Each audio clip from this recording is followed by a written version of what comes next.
President Obama speaking from the East Room of the White House, telling the nation and the world President Obama is in fact dead. It was a U.S.-led Osama bin Laden is dead. Confusing Osama's name with Obama? It's kind of easy to do. Osama is dead. Obama is dead. Details that have never before been heard about how Obama was killed. First, we had heard through the media that a missile attack had killed Obama. We're hearing that a U.S. helicopter actually went down near the attack where Obama was killed. It started when Obama took office. He directed the head of the CIA to make killing Obama their #1 priority. The U.S. went in, destroyed that helicopter. They didn't want the enemy getting to it. But Osama and 3 other people. They got a possible lead on where Obama might be hiding. After decades of searching and a worldwide manhunt, federal agents discovered Obama's secret location. American operatives had learned that bin Laden was hiding out. Osama was hiding out. The intelligence said Obama was hiding in a compound deep inside Pakistan. You know, Obama, he was probably an old man. You're talking about Osama bin Laden. Osama bin Laden, Gotcha. yeah. Oh my gosh, did I say Obama or Osama? So emotional to find out that, in fact, Osama bin Laden had been caught. Now, Fox, we understand, our sister station, are saying that Osama was buried at sea at 2 a.m. That would be 7 in the morning. That Osama was buried at sea. Fortunately, President Obama is not dead. He is alive and well, as far as I can tell. Ladies and gentlemen, if Obama's dead, I don't care. What did I say? Osama bin Laden is dead. I don't care how he died. Osama Obama. Flashback to 2004. Barack Obama had just won a landslide victory to become Illinois' next U.S. Senator. At the time, he ruled out running on a national ticket in 2008, suggesting back then he lacked experience. So why have you ruled that out, running nationally? You know, I am a believer in knowing what you're doing when you apply for a job. And I think that if I were to seriously consider running on a national ticket, I would essentially have to start now before having served a day in the Senate. Now, there's some people who might be comfortable doing that, but I'm not one of those people. Never to reveal our secrets, under no less a penalty than my throat be cut across, my tongue be torn out by its root, and that I be buried in sand. Let the brother receive the light.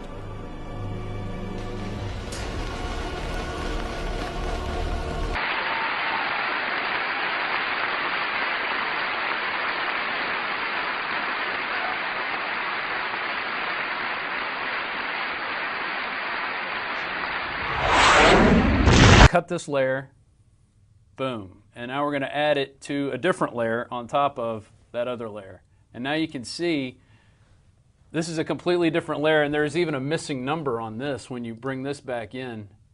Let me bring that back up. So there's a ghost. There's a ghost. Yeah, so this one was here originally, but then they added these numbers, it looks like. Watch the signature here. Part of the signature's there and part of it's not. They add something down here to ukulele, who's supposed to be the local registrar. 2.5 years ago, they released the receipt of the live birth, not the birth certificate, and told everybody this was it, and it was a birth certificate, and no long form existed, and you were a conspiracy theorist if you said something else existed. Now they've released this, so remember that lie. I mean, the letters don't match. The layers of the signatures go over the green background. Again, it's like they wanted to be caught. This is 100% altered. The numbers they've added don't even match or look the same when you blow them up. Yeah. I mean, this is insane. They're modern computer numbers, not some 1960s typewriter. Yeah, you could easily see that. I mean, what is this? What is the point? It looks like a joke to me. This is definitely a joke. I mean, I can't A joke on us. I'll make our government open and transparent so that anyone can ensure that our business is the people's business Justice Louis Brandeis once said, "Sunlight is the greatest disinfectant." And as president, I'm going to make it impossible for congressmen or lobbyists to slip pork barrel projects or corporate welfare into laws when no one's looking, because when I'm president, meetings where laws are written will be more open to the public, no more secrecy. That's a commitment I make to you as president.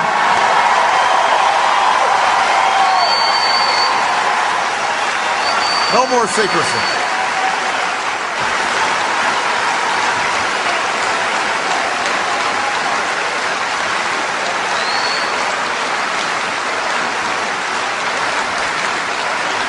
And when there's a bill that ends up on my desk as president, you, the public, will have 5 days to look online and find out what's in it before I sign it,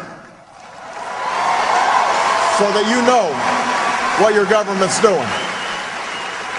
When there are meetings between lobbyists and a government agency, we'll put as many of those meetings as possible online for every American to watch. When there's a tax bill being debated in Congress, you will know the names of the corporations that would benefit and how much money they would get. And we will put every corporate tax break and every pork barrel project online for every American to see. You will know who asked for them, and you can decide whether your representative is actually representing you. For my approval ratings, which have just gone down. But that's politics. It doesn't bother me. Besides, I happen to know that my approval ratings are still very high in the country of my birth. Barack has led by example. When we took our trip to Africa and visited his home country in Kenya.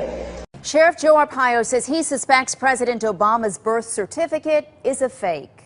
We believe probable cause exists indicating that forgery and fraud may have been committed. Arpaio says his team of volunteer investigators believes President Obama's birth certificate is computer generated, and they say they have a person of interest that may be involved in that hoax. So what is next? CBS 5's Heather Moore has been trying to get the answer to that question all night. Heather, what did you come up with? Well, Catherine and Cena, the sheriff says maybe Congress needs to take this on next. It all started up again when the Tea Party of Surprise asked Sheriff Joe Arpaio to investigate. He in turn asked his volunteer cold case posse to dig in. Now, we spoke with the head of that team this afternoon who refused to talk to us about that so-called person of interest. However, he did say this may be the biggest scandal perpetrated on the American people. One of the biggest scandals, rather, perpetrated on the American people. Oh my God. Nobody wanted this. You know, nobody wants to think this is happening, you know, in their country. Lead investigator Michael Zullo claims the group didn't set out to take down the president. Our goal in the beginning was to prove this document authentic. The problem is the evidence kept taking us somewhere else. He says it took 6 months and 2,200 hours to come to the conclusion that President Obama's birth certificate from Hawaii, released by the White House last April, was manufactured. It never was a paper document.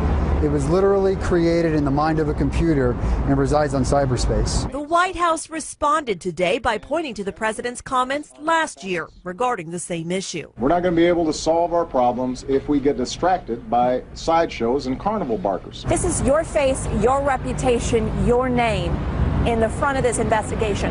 How comfortable are you making these allegations? I'm very comfortable because we did seek the advice of experts regarding this.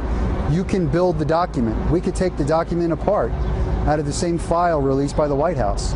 You can't do that if you just scan in a birth certificate or any other document. What do you say to the naysayers? And there are a lot of critics out there saying this is all, you know, a bunch of BS. Prove it. We did. We proved our point. That document's created. And from here, Sheriff Arpaio may look for a congressional investigation. We reached out to every member of Arizona's congressional delegation in Washington today. Only Representative Jeff Flake's office got back to us saying that he believes that President Barack Obama is a U.S. citizen and was born here in the United States. Reporting live in Phoenix, I'm Heather Moore, CBS 5 News. Heather, thank you. So, how did they reach that conclusion? Here's more now from investigator Zulu at today's press conference. Mr. Obama's birth certificate, there are approximately 8 or 9 links and layers. Links and layers are indicative of a document being built. The birth certificate was compared to a controlled document that investigators scanned into a computer. After close examination, Zulu said there were several inconsistencies between the two. One had to do with the so-called green safety paper. Investigators say it should be seen on the onset of the birth certificate, but they determined it was the last element applied to the document. Zulu also claims the register and date stamps can be moved around. He says if the document was authentic, he wouldn't be able to do that. Whoever created this document imported that register stamp and that date stamp, laid it on a white background, and then filled in the green safety paper around it. Zulu tells us Obama's birth certificate failed every test they put it through. All 6 videos explaining the steps of the investigation were uploaded to YouTube by the user Tea Party Power Hour. You know, I'm going to be turning 50 in a week, so I'm starting to think a little bit more about Medicare eligibility. You know, I'm going to be turning 50 in a week, so you know, I'm going to be turning 50 in a week, so. It seems that Barack Obama doesn't even know his own birthday. Surprise, surprise. After spending more than 2 years in office deflecting questions surrounding his correct birth date and his correct birthplace, Obama officially, in front of cameras, missed his own birthday. On Friday, July 15th, he announced that his birthday was, quote, next week.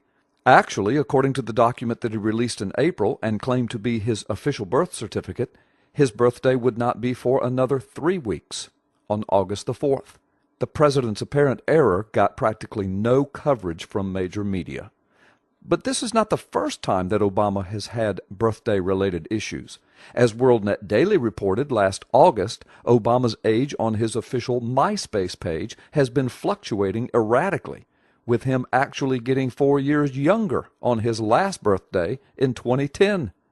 In 2009, the president's authorized page on the social networking site indicated that he was a whopping 52 years old, when it should have read 48, if he were indeed born on August the 4th, 1961, as the White House maintains.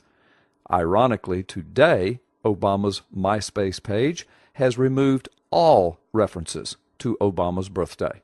Gee, we have to wonder why the man who claims to be the President of the United States of America and who his minions claim is the smartest, most brilliant man in the world, we have to wonder why he doesn't even know his own birthday. Gee, we wonder why that could be.